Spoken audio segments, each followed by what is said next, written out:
The massive starship drifted silently through the darkness of space, its silver hull reflecting the distant starlight. Captain James stood at the observation deck, his weathered face illuminated by the soft blue glow of Earth below. 20 years of patrolling this sector had taught him one thing: the sleeping planet was anything but ordinary. "Captain, we've detected unusual energy readings near the quarantine border."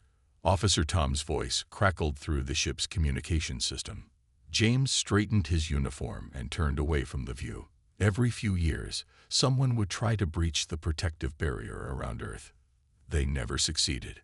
The ship's corridors hummed with quiet energy as James made his way to the bridge. The crew worked efficiently at their stations, monitoring the countless sensors that formed a protective net around the forbidden planet. Earth hung in the main view screen like a jewel, its oceans and continents barely changed since humans had gone to sleep thousands of years ago. "Show me the anomaly," James ordered, settling into his command chair. A holographic display materialized, showing a small ship attempting to hide behind a defunct satellite. James shook his head. They were getting bolder. "Should we issue the standard warning, sir?" Tom asked, his fingers hovering over the communication panel. James studied the intruder's energy signature. Something felt different this time. "No. Open a direct channel." The bridge crew looked surprised. James rarely dealt with trespassers personally. "This is Captain James of the Galactic Council Enforcement Fleet. You are approaching a restricted zone. State your purpose." Static crackled for a moment before a calm voice responded. "We are conducting authorized research on ancient orbital debris." The lie was smooth, practiced. James allowed himself a small smile. "Interesting. Then you won't mind explaining why your ship's energy signature matches known breaker technology." The silence that followed told him everything he needed to know. The intruder's ship suddenly powered up, its engines flaring bright against the darkness. But James had been doing this job since before most of the crew was born. "Containment field," he ordered calmly. A shimming barrier of energy surrounded the smaller vessel before it could move. "Sir," Tom called out, "they're transmitting something toward the surface." James felt his blood run cold. In all his years of service, no one had ever managed to send a signal through the quarantine barrier. "Shut it down. Now." But even as the words left his mouth, James knew it was too late. For a brief moment, a beam of energy pierced the ancient defensive screen around Earth. Then the intruder's ship went dark, its systems completely drained. Warning signals flashed across every screen on the bridge. Deep beneath Earth's surface, something was stirring. James watched in horror as energy readings began to spike from locations all around the planet. "Get me the Council," he ordered, his voice tight. "Priority 1. The familiar symbol of the Galactic Council appeared on the main screen almost immediately. The 7 representatives of the most powerful civilizations in known space looked down at him with concern. "Report, Captain," the Council leader commanded. "We've had a breach. Someone managed to send a signal through the barrier." James paused, letting the implications sink in. And something down there responded. The council chamber erupted in worried whispers. Everyone knew the stories. The real reason why the rule about sleeping species existed. Humans hadn't been quarantined to protect them from the galaxy. The galaxy had been protected from them. "How long?" the council leader asked. James looked at the readings flowing across his screen. The energy signatures were unlike anything he'd seen before, following patterns that defied known physics. Unknown. But whatever security systems they left behind, they're active now. The council leader's face was grim. "Continue monitoring. Do not engage. If the humans are truly waking up," she left the sentence unfinished. As James ended the transmission, he turned back to the view of Earth. Somewhere down there, in the ruins of their ancient civilization, humanity was stirring from its self-imposed slumber. And soon, the galaxy would remember why the one rule existed in the first place. A rule written in a language older than any living civilization. never interfere with sleeping species. Vale watched the encrypted transmission from his failed scout ship with growing excitement. The signal had gotten through. After 3 years of planning, they had finally pierced the ancient barrier around Earth. Behind him, the gathered members of the Breakers waited in tense silence aboard their hidden base station.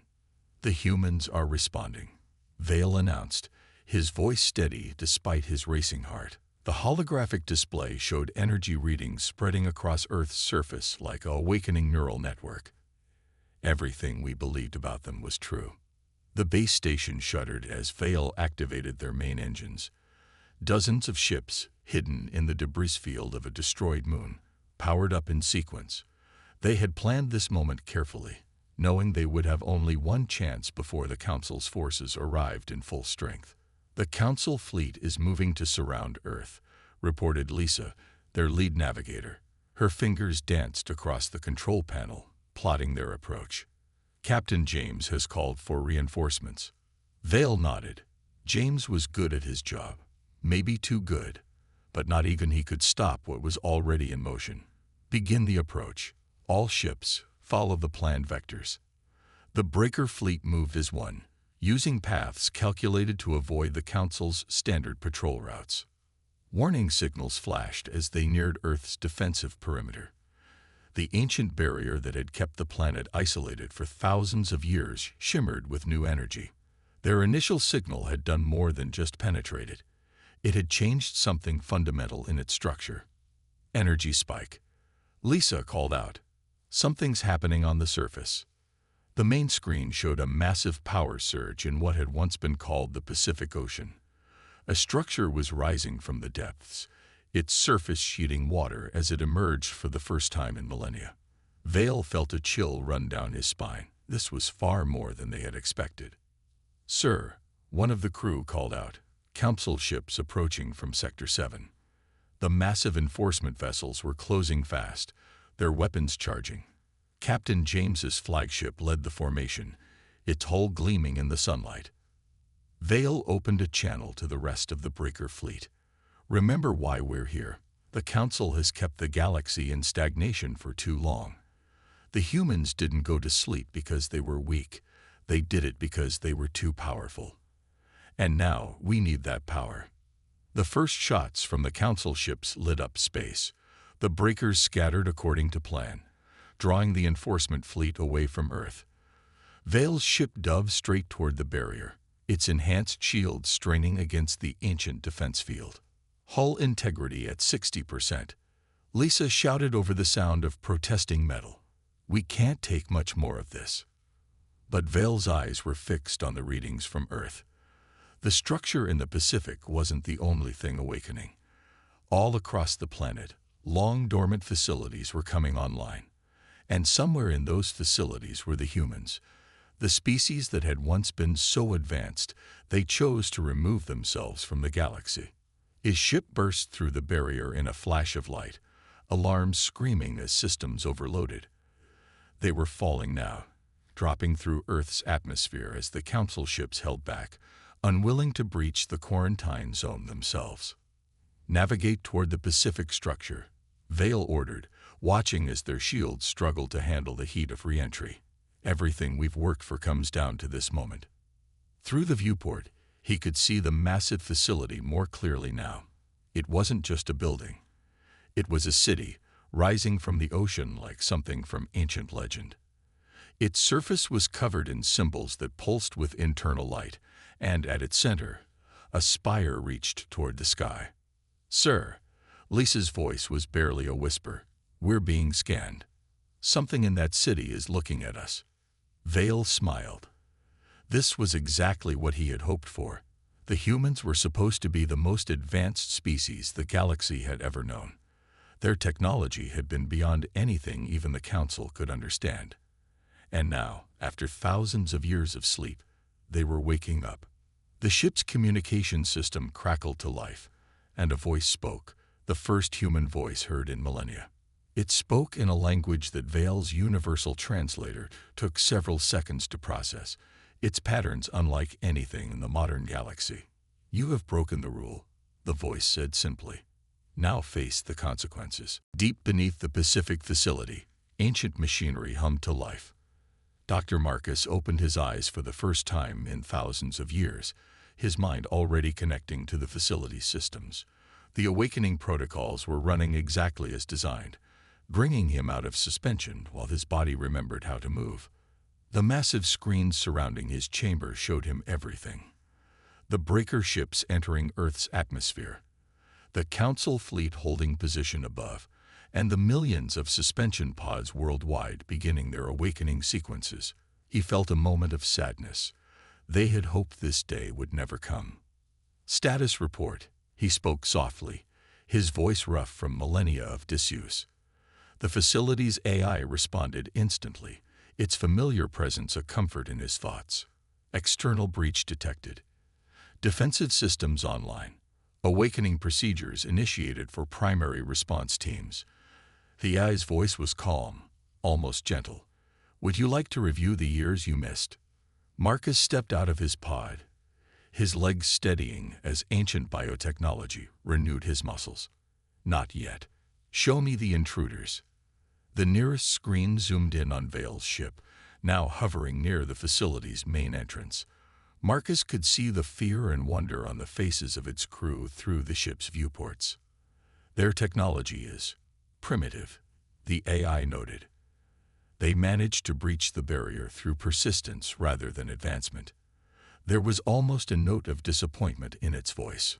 Marcus walked to the facility's control center, screens and holographic displays coming alive around him. How many others are awake? Response teams in Asia and Europe are at 60% activation. The Americas will follow within the hour. The AI paused. Dr. Marcus, the Council appears to be following the old protocols. They haven't attempted to breach the quarantine zone. At least something had gone right. The Council, whatever form it had taken in their absence, still remembered enough to be cautious.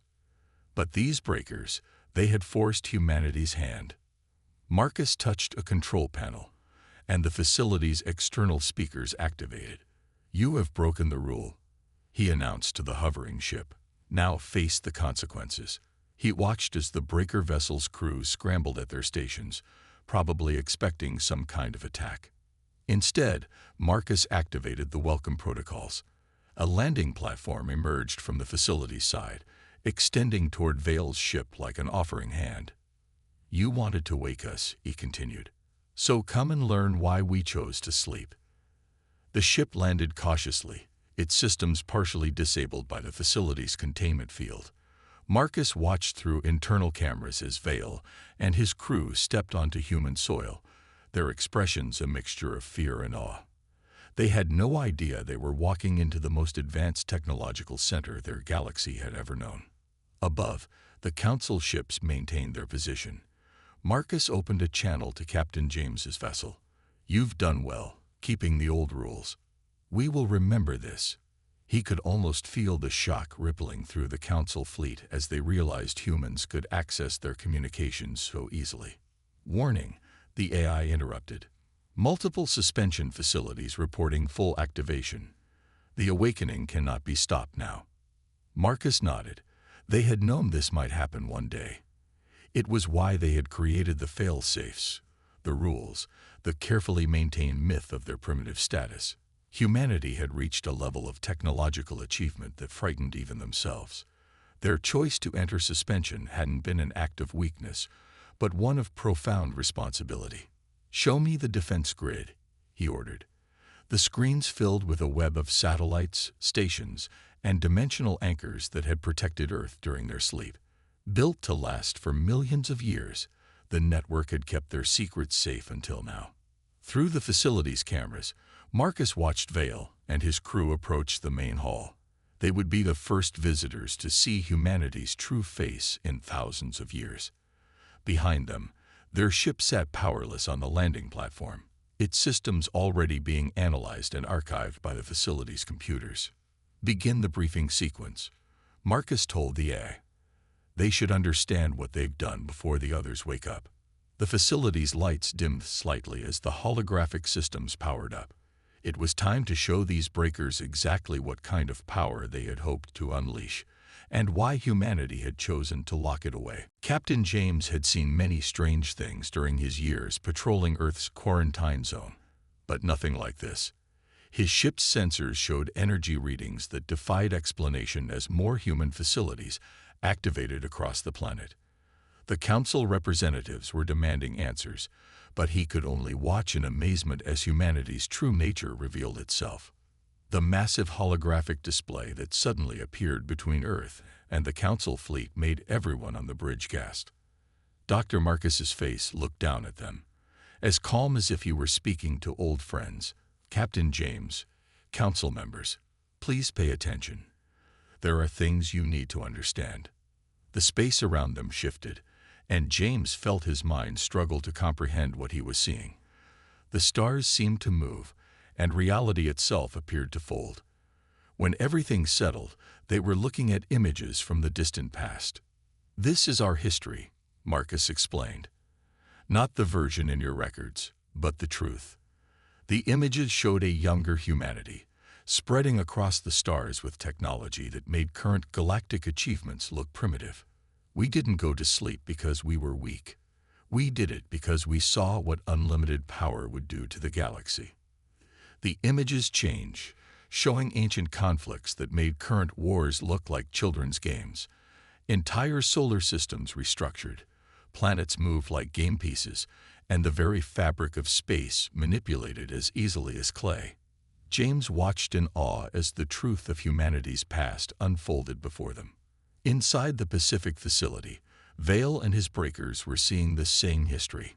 Their faces showed growing horror as they realized what they had done. They hadn't discovered a new ally in their rebellion. They had awakened the species that had originally shaped the galaxy itself. We created the rule, Marcus continued, his voice echoing through every ship and facility. Not because we feared others interfering with sleeping species, but because we knew what would happen if someone woke us without understanding why we slept. The holographic display showed the moment of humanity's choice. Their leaders at the height of their power, choosing to step back from the galaxy. Not in defeat, but in wisdom. They had seen how their power affected younger species, how it stunted their growth, and prevented them from finding their own path. James watched as the pieces fell into place. The quarantine wasn't a prison. It was a guardhouse. Humanity hadn't been sleeping helplessly. They had been standing watch, ready to wake if they were ever truly needed. Your council, Marcus explained, was our final gift to the galaxy before we slept. A way for species to govern themselves without our interference. We left only the one rule as a reminder of our presence, a warning to those who might try to abuse power as we once did. Vale's voice cut through the transmission, broadcast from inside the Pacific facility. But the galaxy needs guidance now. The council keeps us from reaching our potential. That's why we woke you. Marcus's response was firm but gentle. No, you woke us because you wanted our power for yourselves. You never stopped to ask why a species advanced enough to move stars would choose to sleep. The images shifted again, showing the galaxy as it was now, full of diverse civilizations growing at their own pace, finding their own ways to the stars. This is what we protected by sleeping. This is what you put at risk by waking us. James understood now. Humanity's sleep hadn't been surrender. It had been their greatest achievement. They had become powerful enough to recognize when not to use their power. The holographic display showed new movement across Earth as more humans awakened. But they weren't emerging with weapons or ships of war. Instead, James watched in surprise as ancient facilities transformed into something else entirely. We can't go back to sleep now that we're awake, Marcus announced. But we can show you why we created the rule in the first place. Captain James, please inform the Council that humanity is ready to explain everything. It's time for the galaxy to understand the true meaning of power and why some species choose not to use it. Above Earth, the barrier that had kept humanity isolated for so long began to change. It wasn't disappearing, James realized. It was evolving, just like humanity's role in the galaxy would have to evolve now that they were awake. The old defense platforms, scattered throughout the solar system, woke up one by one. Dr. Marcus watched from the Pacific facility as humanity's ancient guardians stirred from their long sleep. Massive structures that had been disguised as asteroids and space debris revealed their true forms, unfolding like metal flowers in the sunlight. Vale stood beside him at the control center, his face pale as he watched the displays. The breaker leader had finally understood the magnitude of his mistake. "Those aren't weapons," he whispered, recognizing the true purpose of the platforms. "They're gates." "Dimensional anchors," Marcus corrected him. "Ways to reach across space without breaking it." The screen showed more of the ancient technology coming online. Hidden facilities on Mars and Venus shed their camouflage, revealing gleaming cities that had been waiting for humanity's return. The Council fleet hung motionless in space as waves of energy rippled out from Earth. Not destructive force, but something far more profound. The reactivation of technology so advanced it appeared magical to modern eyes. Captain James's voice came through the communication system, filled with awe. "The other colonies. They're all waking up too." Marcus nodded. Humanity hadn't just slept on Earth. They had spread themselves thin across thousands of worlds, each group sleeping while their automated systems kept watch. Now, as Earth woke up, so did all the others. "Alert," the facility's AI announced. "Breaker reinforcements detected approaching the solar system. Their weapons are armed." The screen showed a fleet of ships, larger than the first group, burning hard toward Earth. They had seen the power being unveiled and wanted it for themselves. Vale stepped forward. "Let me talk to them. I can explain why this was a mistake." But before Marcus could respond, new signals appeared on the displays. The breaker fleet had opened fire, their weapons aimed at Earth's defensive barrier. Marcus sighed. They never learned. With a thought, he activated one of the dimensional anchors. Space folded around the attacking fleet, and suddenly their ships were scattered across different sectors of the galaxy, their weapons fire hitting nothing but empty space. "That's impossible," Vale breathed. "You didn't destroy them, you just moved them, all of them, instantly. The same way we moved our own cities when we chose to sleep," Marcus explained. "Why destroy when you can simply redirect?"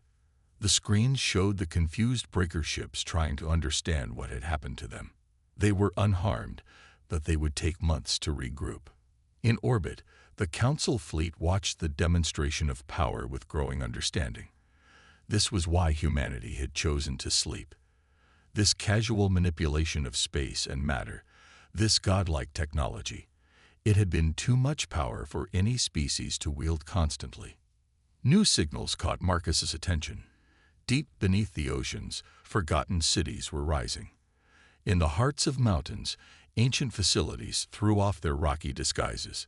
Humanity had hidden their true achievements everywhere, waiting for the day they might be needed.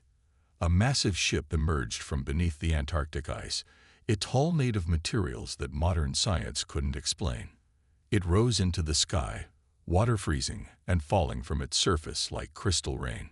Similar ships appeared from hidden bases around the world, each one large enough to carry entire civilizations. "The Sleeper Fleet," Marcus told his stunned audience.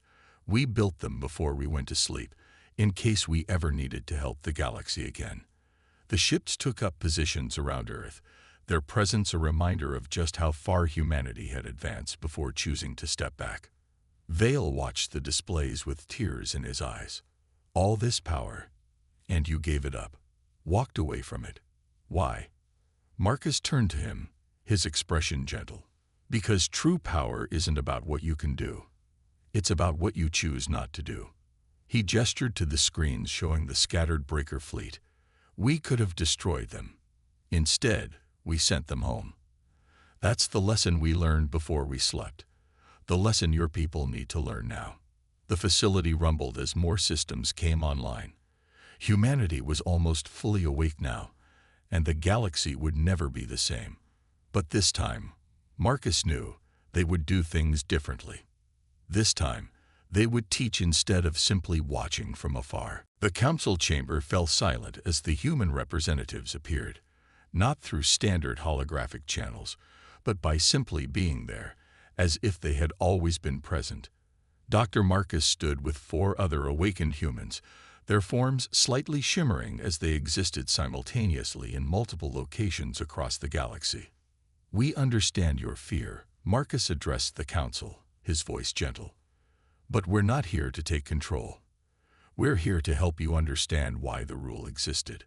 Around them, the chamber's walls became transparent, showing the vast expanse of space and time as humans perceived it.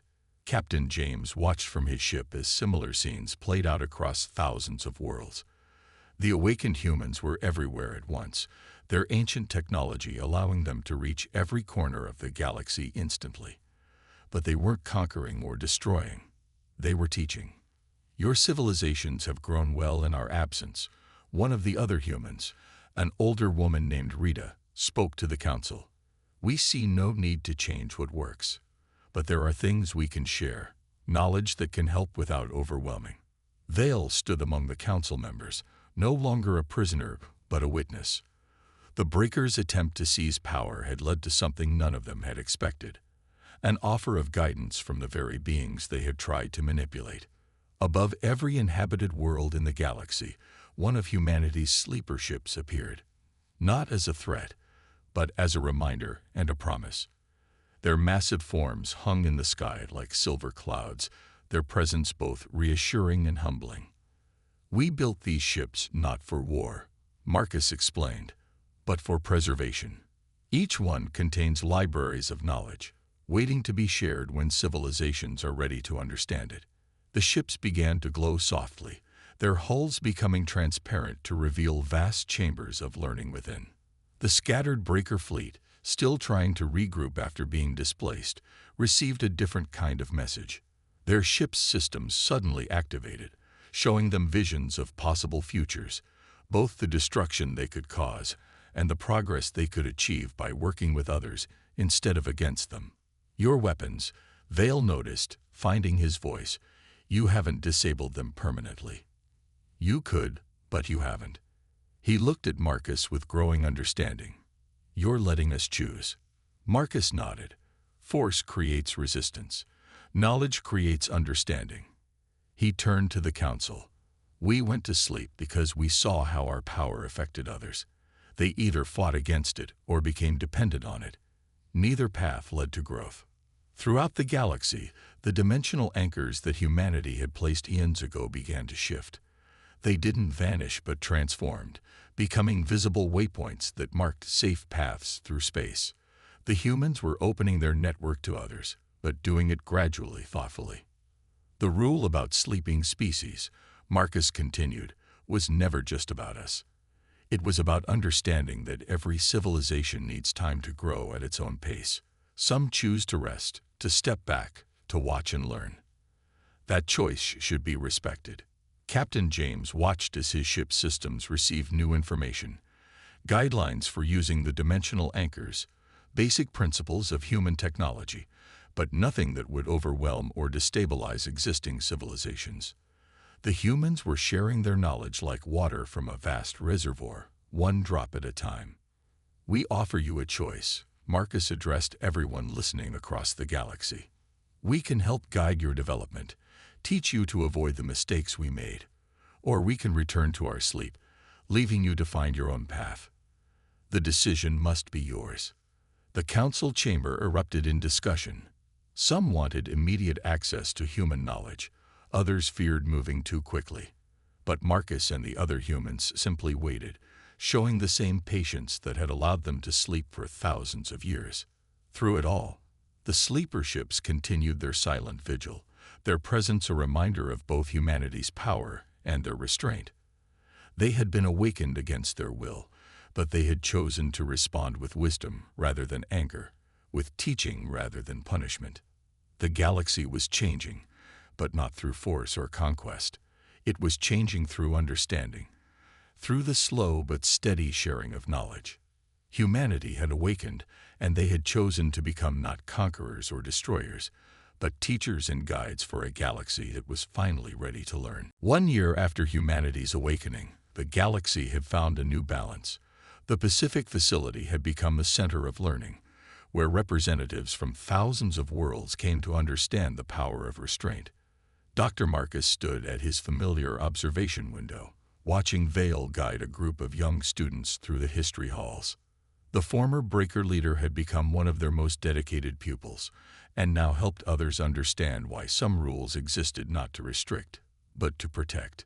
The students looked up in wonder at the displays, showing humanity's journey from conquest to custodianship.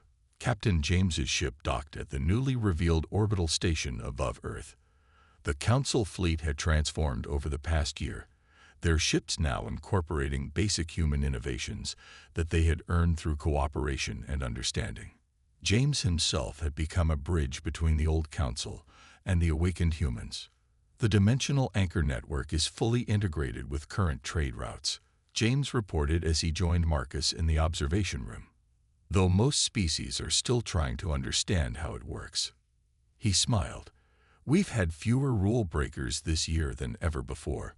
Marcus nodded, watching the stars through the window.